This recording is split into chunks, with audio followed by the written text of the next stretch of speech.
Hello everyone, welcome to the channel. मैं हूं रश्मि और इस वीडियो में हम लोग क्लास 12th के बायोलॉजी का chapter number 5 principle of inheritance and variation का ऑब्जेक्टिव क्वेश्चन डिस्कस करने वाले हैं। और ये जो क्वेश्चन है ये बहुत ज़्यादा इम्पोर्टेंट है आपके बोर्ड एग्ज़ाम्स के लिए भी और कॉम्पिटिटिव एग्ज़ाम्स के लिए भी। तो जितने भी क्वेश्चन हैं उनको आप ध्यान से देखिएगा और याद करने की कोशिश करिएगा, क्योंकि ये सारे क्वेश्चन एग्ज़ाम में आने के चांसेस बहुत ज़्यादा हैं। आप कह सकते हो ये जो क्वेश्चन है ये VBI है, मतलब कि मोस्ट इम्पॉर्टेंट क्वेश्चन है। तो चलिए शुरू करते हैं। क्वेश्चन नंबर 1 है, in sickle cell anaemia glutamic acid is replaced by valine, which one of the following triplets code for valine. तो वैलिन के लिए जो है वो GUG कोड करता है, यानी कि ऑप्शन नंबर डी इसका आंसर हो जाएगा। अगला क्वेश्चन है, if a genetic disease is transferred from a phenotypically normal but carrier female to only some of male progeny the disease is. तो ऐसे जेनेटिक डिजीज जो कि फिनोटिपिकली नॉर्मल और कैरियर फीमेल से सिर्फ मेल प्रोजेनी यानी कि सन में, बेटे में ट्रांसफ़र होता है, वो डिजीज़ होता है सेक्स लिंक्ड रिसेसिव डिजीज़। जैसे कि इसके अंदर आप कलर ब्लाइंडनेस है, हीमोफीलिया है, ये सब जो है अगर मदर डिजीज नहीं भी होती है, मदर अगर कैरियर भी होती है तो उसके सन का चांस होता है डिजीज होने का। अगला क्वेश्चन है, which of the following will not result in variations among sibling. इसका आंसर ऑप्शन सी होगा, लिंकेज। अगर लिंकेज होगा किसी जीन में तो वहाँ चेंज नहीं आएगा, वेरिएशन नहीं होगा। अगला क्वेश्चन है, in a dihybrid cross if you get 9:3:3:1 ratio it denotes that the allele of two genes segregating। Option number D इसका आंसर हो जाएगा। अगला क्वेश्चन है, person having genotype IA and IB would show the blood group as AB। This is because of codominance. Codominance की वजह से जो है ब्लड ग्रुप AB हो जाता है, बिकॉज A जीन भी डोमिनेंट है, B जीन भी डोमिनेंट है। तो अगर IA और IB जीनोटाइप होगा तो उस पर्सन का जो ब्लड ग्रुप होगा वो AB हो जाएगा। और ये कोडोमिनेंस का एग्जाम्पल है जिसमें दोनों जीन इक्वली एक्सप्रेस होंगे। अगला क्वेश्चन है, the colour based contrasting traits in 7 contrasting pairs studied by Mendel in P plant is 3। कौन कौन सा कलर बेस्ड होता है? एक तो फ्लावर कलर जो कि वायलेट और वाइट होता है, उसके अलावा सीड जिसका हम देखते हैं येलो और ग्रीन, और उसके बाद होता है पॉड कलर, वो भी येलो और ग्रीन। तो कलर बेस्ड 3 कैरेक्टर है जो कि मेंडल ने इंक्लूड किया था। अगला क्वेश्चन है, dash pair of contrasting traits were studied by Mendel in a pea plant. तो 7 पेयर ऑफ कंट्रास्टिंग ट्रेट जो है मेंडल ने इंक्लूड किया था। नेक्स्ट क्वेश्चन है, occasionally a single gene may express more than one effect, the phenomena is called pleiotropy. अगर एक gene एक से ज़्यादा इफेक्ट शो करता है तो उसको बोलते हैं प्लियोट्रॉपी। Option number C. अगला क्वेश्चन है, genes which code for a pair of contrasting traits are known as allele. Option B. Recessive allele is expressed in. तो रिसेसिव अलील जो है वो हमेशा होमोजाइगस कंडीशन में एक्सप्रेस करता है, तो इसका आंसर ऑप्शन बी हो जाएगा। अगला क्वेश्चन है, in a monohybrid cross between 2 heterozygous individuals percentage of pure homozygous individual obtained in F1 generation will be. तो इसका जो आंसर है वो ऑप्शन बी हो जाएगा, 50%। अगला क्वेश्चन है, which of the following crosses will give tall and dwarf P plant in same proportion. तो इसका आंसर ऑप्शन बी हो जाएगा कि टेस्ट क्रॉस। ये टेस्ट क्रॉस है और इसका जो रेशियो आता है वो सेम आता है, 1:1। अगला क्वेश्चन है, what will be the distribution of phenotypic features in the first filial generation after a cross between a homozygous female and a heterozygous male for a single locus? तो इसका answer option C हो जाएगा 1:1। अगला question है, a couple has 6 daughters, what is the possibility of their having a girl next time? तो जब भी उसका रिप्रोडक्शन होगा तो उसमें 50% चांस होंगे गर्ल बेबी के और 50% चांस होंगे मेल मतलब बॉय बेबी के।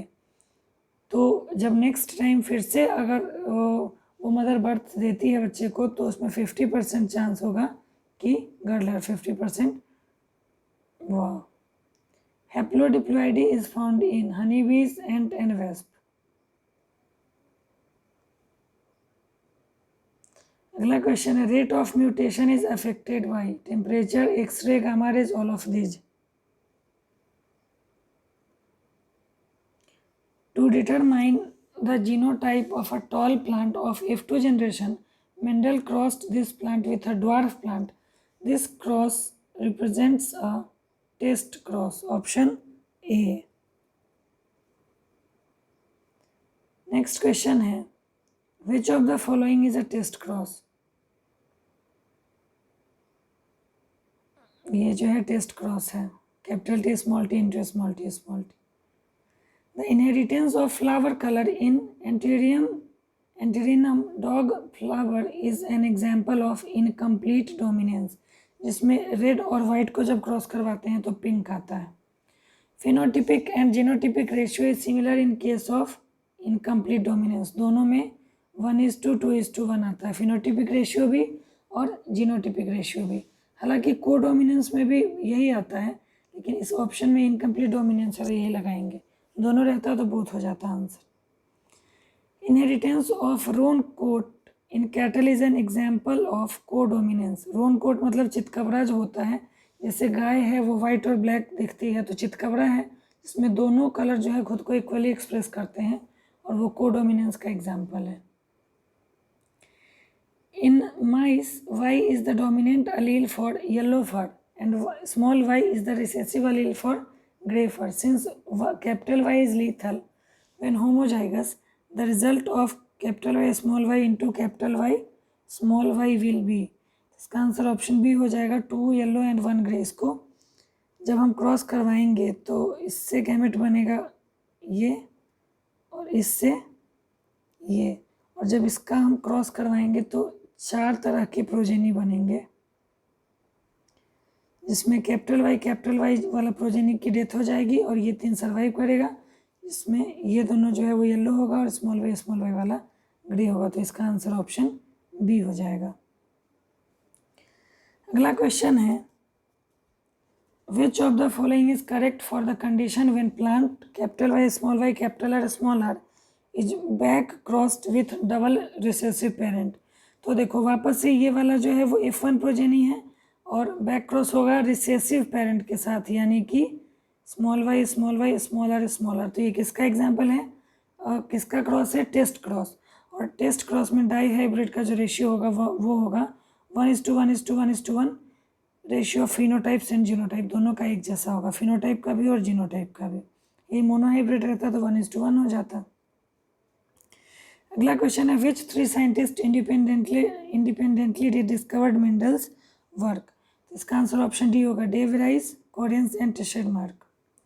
Chromosomal theory of inheritance was given by, तो इसका आंसर जो है वो ऑप्शन नंबर बी हो जाएगा, सर्टेन एंड बोवेरी। अगला क्वेश्चन है, genes located very close to one another on same chromosome tend to be transmitted together and are called linked genes. The distance between the genes is measured by Dobson unit. Mendel's law of independent assortment does not hold true for the genes that they are located closely on same chromosome. Which of the following are reason for Mendel's success? तो usages of pure line और pure breeding varieties, तो एक reason तो ये था option number 1। उसके बाद next है consideration of one character at a time, एक बार में एक कैरेक्टर को लेना, ये भी सही है। Maintenance of statistical record of experiment, ये भी सही है। चौथा knowledge of linkage and incomplete dominance, Mendel के क्रॉस में तो ये तो था ही नहीं, ये तो एक्सेप्शन था। तो 1, 2, 3 स्टेटमेंट जो है वो सही है, तो इसका आंसर ऑप्शन बी हो जाएगा। Determination in which the males है, सॉरी ये क्वेश्चन गलत है, इसको रहने देते हैं। नेक्स्ट क्वेश्चन है in X not type of sex determination male produce 2 different types of gametes, option number B इसका आंसर हो जाएगा। अगला क्वेश्चन है ट्राइसोमी इज रिप्रेजेंटेड बाई, तो ट्राइसोमी जो है वो 2n+1 यानी ऑप्शन डी इसका आंसर होगा। Klinefelter syndrome is characterized by, Klinefelter syndrome जो है वो XXY होगा, जिसमें मेल के अंदर फीमेल कैरेक्टर आ जाता है। This abnormality occurs due to monosomy 2n-1, the individuals has 2n = 45 chromosome with 44 plus X0 genotype in Turner syndrome, option C. Condition of a karyotype 2n+1 and 2n+2 are called aneuploidy, option A. If linkage was known at the time of Mendel, then which of the following laws he would not be able to explain? तो law of independent assortment वो नहीं बता पाते, क्योंकि law of independent assortment जो है वो उन्होंने डाईहाइब्रिड क्रॉस के बाद दिया था, और अगर लिंकेज उस टाइम पता चल जाता तो इस लॉ को वो एक्सप्लेन नहीं कर पाते, तो इसका आंसर ऑप्शन बी हो जाएगा। नेक्स्ट वीडियो में इसके और भी इम्पोर्टेंट क्वेश्चन का वीडियो में क्वेश्चन मैं आपको दे दूंगी, तो अगर आप चैनल पे नए हैं तो इसको सब्सक्राइब कर लीजिए और साथ में लाइक और शेयर भी करें।